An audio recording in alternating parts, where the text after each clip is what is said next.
নমস্কার সমগ্র ত্রিপুরাবাসীকে। আজকে আমরা বাজেট নিয়ে আমরা মিলিত হয়েছি, প্রেস কনফারেন্স করছি। উত্তর ত্রিপুরা জেলায় উপস্থিত রয়েছেন আমাদের এই জেলা সভাধিপতি এবং কনভেনার আজকের। তো আপনারা জানেন, আমরাও অবগত হয়েছি যে এবারে বিশেষ করে বাজেটকে গুরুত্ব দেওয়া হয়েছে মহিলা থেকে শুরু করে, যুব থেকে শুরু করে, কৃষি থেকে শুরু করে, ব্যবসায় থেকে শুরু করে এবং নতুন প্রযুক্তি থেকে শুরু করে আমরা শিক্ষা, দক্ষতা, স্বাস্থ্য, এমএসএমই, তার পাশাপাশি সংযোগ, রেল সংযোগ থেকে শুরু করে এবং জনজাতি উন্নয়ন প্রকল্প থেকে শুরু করে আমাদের যে উত্তর পূর্বাঞ্চলকে কীভাবে ডেভেলপমেন্ট করা যায় সেই লক্ষ্যমাত্রাকে নিয়ে এবারের বাজেট করা হয়েছে। এবারে বাজেটের মূল উদ্দেশ্য হচ্ছে যে আমাদের অর্থনৈতিক প্রযুক্তি ত্বরান্বিত করা।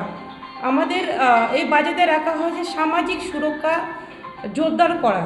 এবারের বাজেটে গুরুত্ব দেওয়া হয়েছে পরিকাঠামো এবং মানব সম্পদ উন্নয়ন করা, পাশাপাশি আত্মনির্ভর ভারত করা। সেই লক্ষ্যমাত্রাকে নিয়ে আমাদের এবারের যে বাজেট, আমাদের আপনারা সকলে অবগত রয়েছেন, 1 ফেব্রুয়ারি 2026-এ আমাদের কেন্দ্রীয় অর্থমন্ত্রী নির্মলা সীতারামনজি এই বাজেট পেশ করেছেন। এই বাজেট আমাদের ঐতিহাসিক বাজেট। এই বাজেট আমাদের সর্বোপরি আমাদের জনকল্যাণের বাজেট, যেটা আমরা যদি লক্ষ্য করি সাধারণ ক্ষেত্রে কিছু কিছু পয়েন্ট যেটা আমাদের মহিলাদের ক্ষেত্রে বিশেষ করে গুরুত্ব দেওয়া হয়েছে, তাদের কিভাবে অর্থনৈতিক ক্ষেত্রে এগিয়ে নিয়ে যাওয়া যায় এবং তাদের ক্ষেত্রে পার ডিস্ট্রিক্টে কিন্তু একটি করে হোস্টেলের ব্যবস্থা করা হয়েছে, যাতে তাদেরকে এগিয়ে নিয়ে যাওয়া যায়। তার পাশাপাশি কিন্তু আমাদের শিক্ষার ক্ষেত্রে যদি আমরা লক্ষ্য করি, তাহলে আমাদের উচ্চশিক্ষা এবং স্কুল তৈরি করা হচ্ছে, প্রচুর বাজেট কিন্তু সেখানে রাখা হয়েছে। পাশাপাশি যদি আমরা লক্ষ্য করি,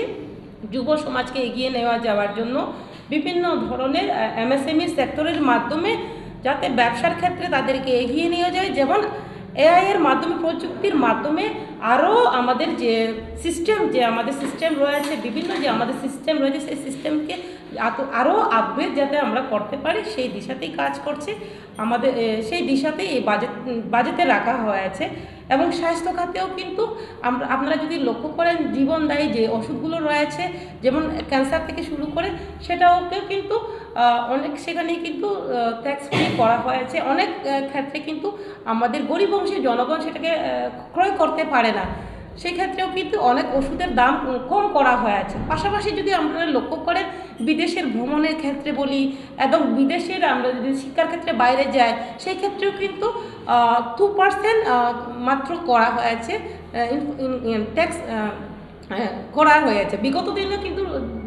বিগত দিনের যে আমাদের বিরোধী যে সরকারগুলো ছিল ভারত স্বাধীন হওয়ার পরে, তখনকার সময়ে সেগুলো গুরুত্ব দেওয়া হয়নি। একমাত্র আমাদের সরকার আসার পরে বিদেশ যাওয়ার ক্ষেত্রে এবং বিদেশে পড়াশোনা যারা যাবে তাদের জন্য ভালো সুযোগ আমাদের সরকার এই বাজেটের মধ্যে দিয়েছে।